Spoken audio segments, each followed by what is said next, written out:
le constate beaucoup dans une société qui est riche comme la nôtre. C'est pas normal de voir des inégalités aussi grandes ou des gens qui sont autant dans le besoin. Au Parti libéral, on a notamment lancé le plan de lutte à la pauvreté, une mesure majeure qui vise à sortir 100 000 personnes de la pauvreté. Pour réduire les inégalités sociales, à Québec solidaire, on croit fortement au rôle de l'État. Souvent, par exemple, des gens qui se trouvent dans une situation de précarité, des gens qui travaillent à temps plein au salaire minimum, qui n'arrivent pas à subvenir à leurs besoins de base, bien, c'est pas de leur faute. Le problème est systémique. Entre autres, je suis au Parti libéral parce que c'est une vision d'équilibre entre créer de la richesse et puis la répartir. C'est pour ça que c'est important d'avoir une économie qui fonctionne bien, pour ensuite avoir des programmes sociaux qui vont permettre de contrebalancer ces inégalités-là, de redistribuer la richesse. C'est le système qui fait que des gens se trouvent dans des situations de précarité. Et par exemple, une des mesures, c'est d'augmenter dès le premier mandat le salaire minimum à 15 de l'heure. Et les études ont montré que ça bénéficie à l'économie dans son entièreté. Évidemment, on a l'intention d'offrir une aide aux très petites entreprises qui pourraient souffrir de cette augmentation soudaine, une aide temporaire. C'est une excellente question. Le salaire minimum à 15 c'est quelque chose envers lequel j'étais d'abord favorable. Donc, j'ai commencé à me renseigner un peu là-dessus et il y a une étude qui est sortie qui compare le salaire minimum à 15 en Alberta par rapport au salaire actuel au Québec minimum qui est autour de 12 Le salaire minimum à 12 au Québec revient à la même chose qu'un 15 en Alberta.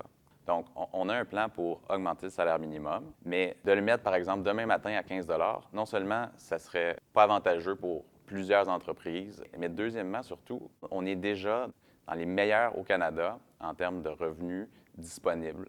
On sait qu'à travers le temps, cette augmentation de salaire minimum aura des impacts positifs sur l'ensemble de l'économie. On pense aussi d'autres mesures. Ça prend des services publics universels et ça aussi, ça contribue à réduire les inégalités entre les citoyens.